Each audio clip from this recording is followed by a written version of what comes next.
Now on the first day of unleavened bread, the disciples came to Jesus saying, "Where will you have us prepare for you to eat the Passover?" He said, "Go into the city to a certain man and say to him, 'The teacher says, my time is at hand. I will keep the Passover at your house with my disciples.'" And the disciples did just as Jesus had directed them, and they prepared the Passover. When it was evening, he reclined at table with the 12. And as they were eating, he said, "Truly I say to you, one of you will betray me." They were very sorrowful, and began to say to him one after the other, "Lord, is it I?" He answered, "He who has dipped his hand in the dish with me will betray me. The Son of Man goes as it is written of him, but woe to that man by whom the Son of Man is betrayed. It would have been better for that man if he had not been born." Judas, who would betray him, answered, "Is it I, Rabbi?" He said to him, "You have said so." Now as they were eating, Jesus took bread, and after blessing it, broke it and gave it to the disciples and said, "Take, eat, this is my body." And he took a cup. When he had given thanks, he gave it to them, saying, "Drink of it, all of you, for this is my blood of the covenant, which is poured out for many for the forgiveness of sins. I tell you, I will not drink again of this fruit of the vine until that day when I drink it new with you in my Father's kingdom."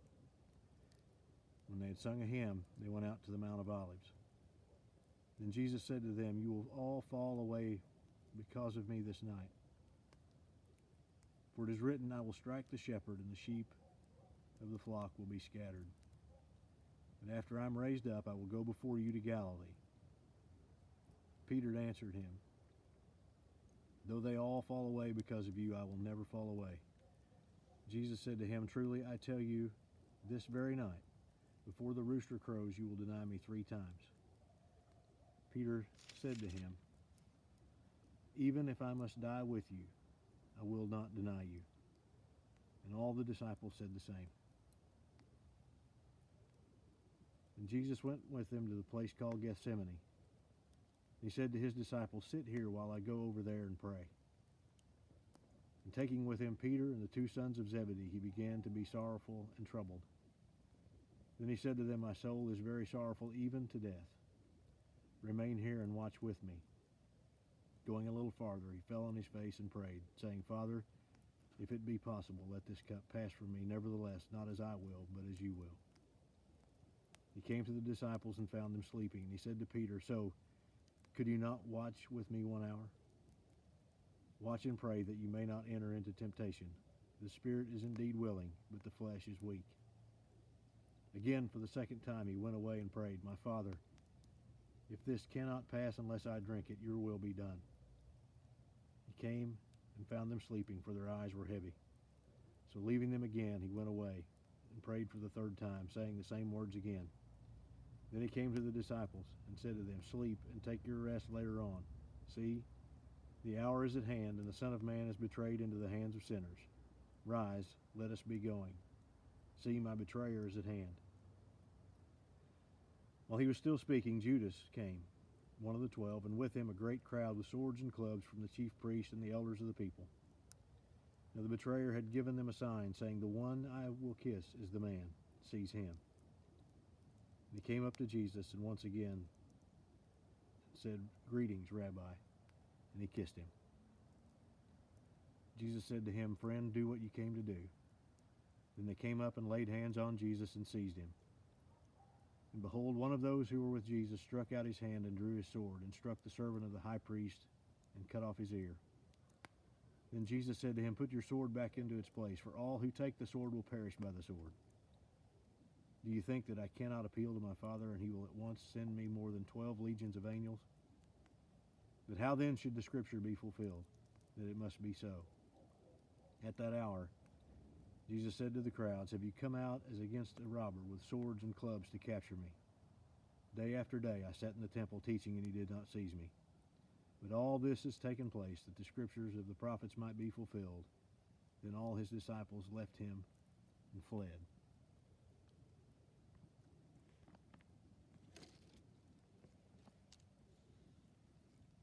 As we think about that night, it's a night of confusion. It's a night of confusion as Jesus around that Passover table says, one of you is going to hand me over. And they all wonder, who's it going to be?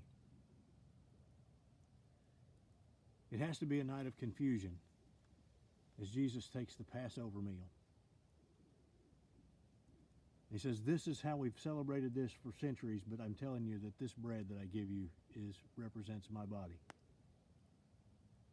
This wine that I give you represents my blood that's going to be shed for the forgiveness of sins. He's told them repeatedly that he's going to the cross, but they're still confused. It's to be a night of confusion. Night of confusion as they hear him pray. As those three who are the closest to him listen to him beg the Father for this to stop. It's a night of confusion as Judas shows up with a mob with swords and clubs to arrest someone who has been with them day after day.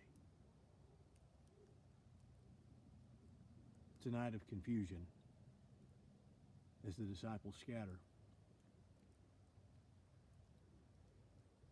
It's a night of confusion, wondering what's going to happen next.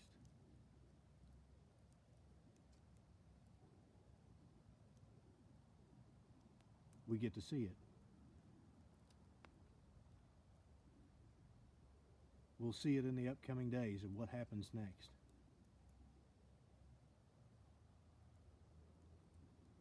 Confusion of why. Not understanding how it is that God could love us this much.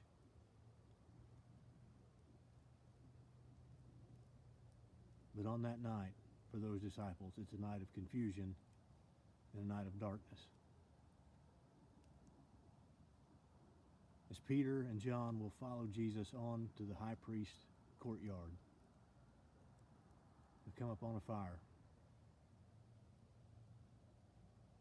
And in that night of confusion, the question is asked, do you know him?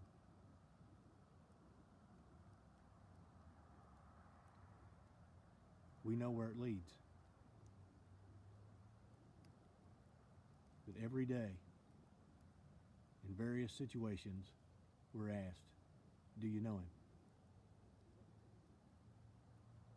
Are we confused about what he's doing? Are we confused about who he is? Or are we willing to venture into that darkness and to sit with him? Are we willing to follow him all the way to the cross?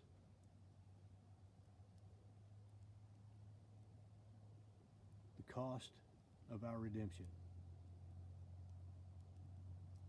as Jesus begs the Father to let this go, but walks straight out into that mob willingly. Do we know who he is? Do we know what he's called us to do? To follow him, even when it doesn't make sense, even when the way is difficult. Will we follow?